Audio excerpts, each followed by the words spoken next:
One, is the green screen itself well lit?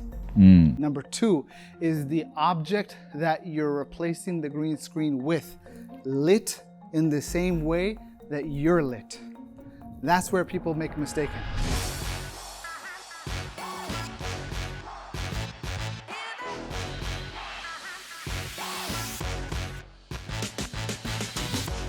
Hey guys, welcome. Coming at you from Space City, aka Houston, right down the road from NASA. Before we get started, if this is your first time here, welcome. My name is Belal Khan. I'm marketer by profession, media by passion. And in this video, we're gonna be setting up for a seminar that we're gonna be producing. The things that you need when you're recording content beyond just a camera and microphone and lens, right? Those are essentials to capture what you're doing. But at the end of the day, what matters is the environment, what you're capturing, and how do you get the environment to be that way.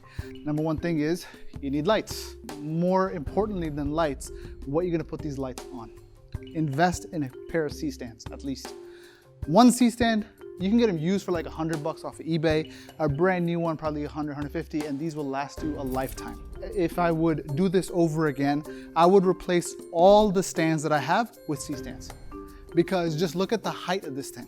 Yeah. And it can go higher if I wanted it to, right? But this is actually maxed out and I can't go any higher. And look at how much more slack I still have. That brings me to our second piece, is having a backdrop.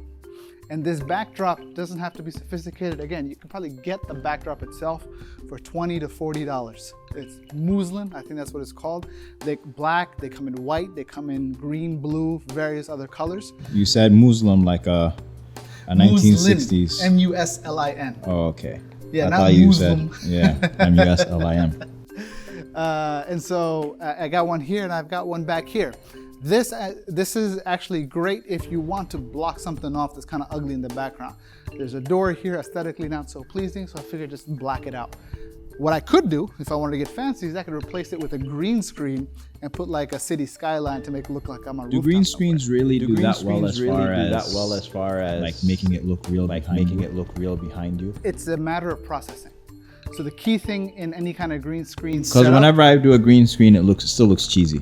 It's a number of factors. One, is the green screen itself well lit?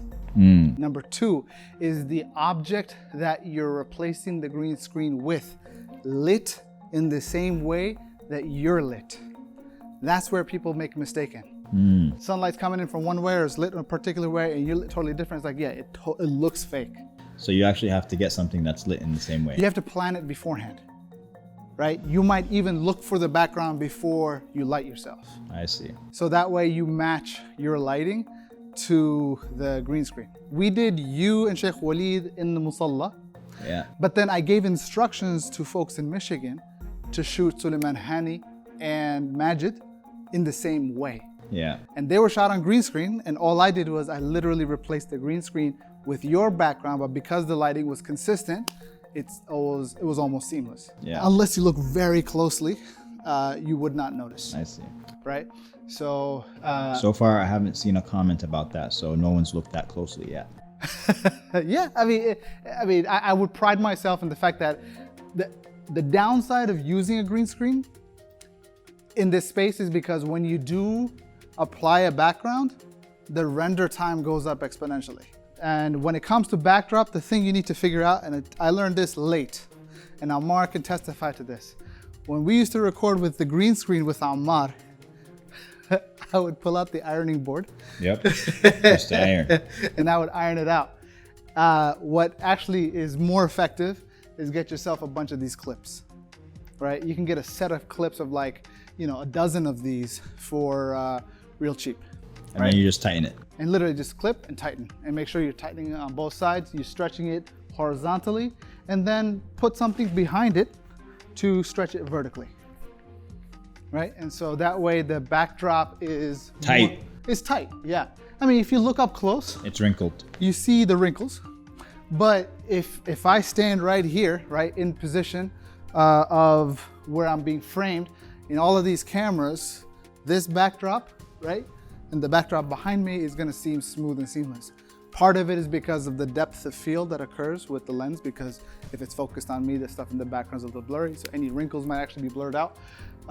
At the same time, in the editing, anything that's essentially dark I'm just gonna crush it. Another major mistake that a lot of people do is when they try to light themselves, they'll shine the light Directly on them. Yeah, and that just looks real cheap. It looks like a 90s soap opera.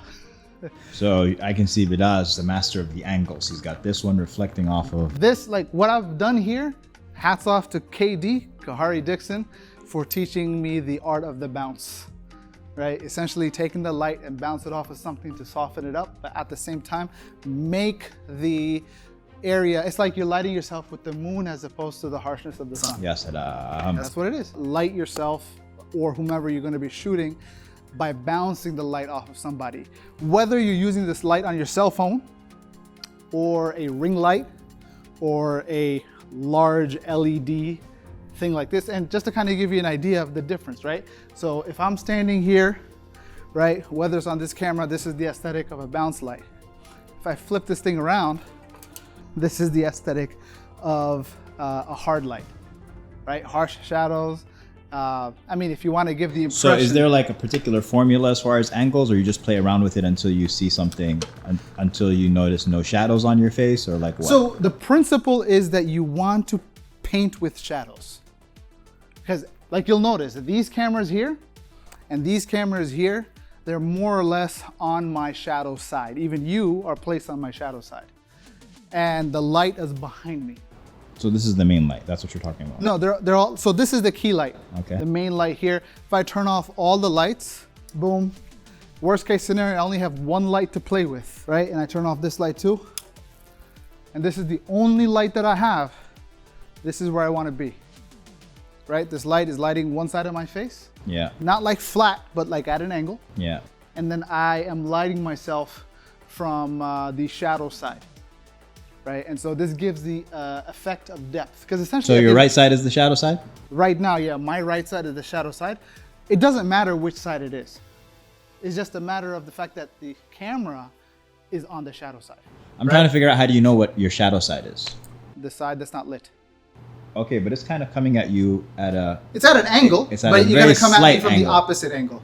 Okay. You get what I'm saying? Yeah. It doesn't matter which side it is. Yes. You got to think of your face or whoever you're shooting like the moon. Okay. You shoot a full moon, it looks like a flat cookie.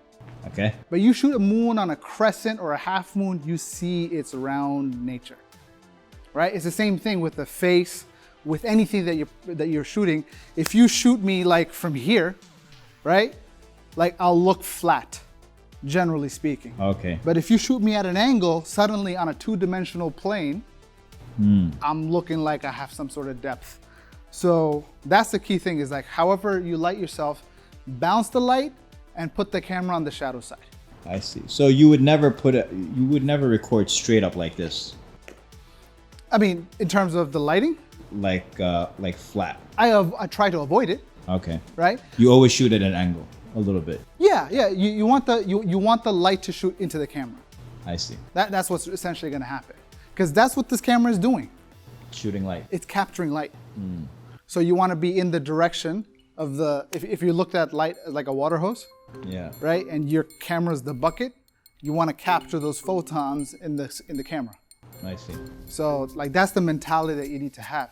You try to put the bucket reverse, you're not going to be able to capture a lot of light in that, or you are capturing light, but it's just not going to look good. Yeah. Right?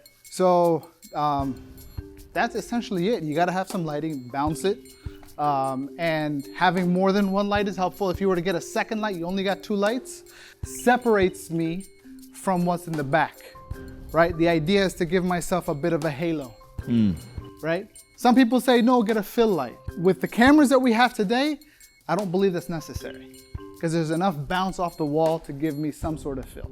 There's some detail on the shadow.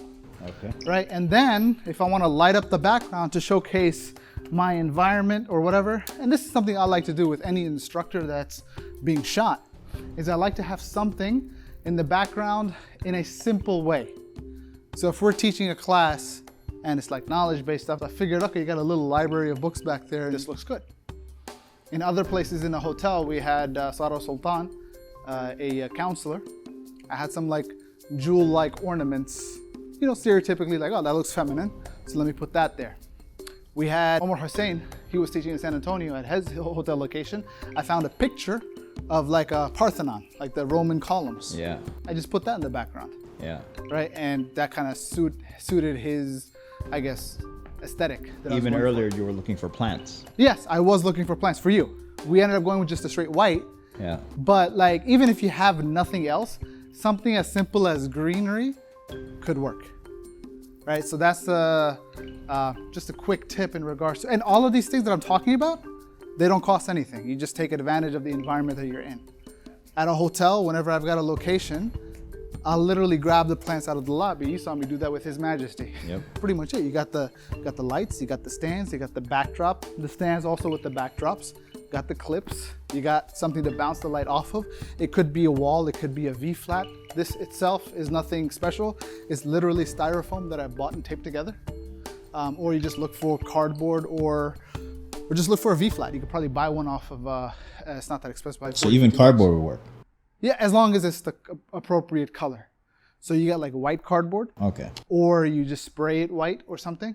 I just got white tape and white styrofoam and just reinforced it so it doesn't crack. That's really it. All right, guys. If you have any questions, leave them in the comments below. Don't forget to like, subscribe. Oh yeah, that's there too.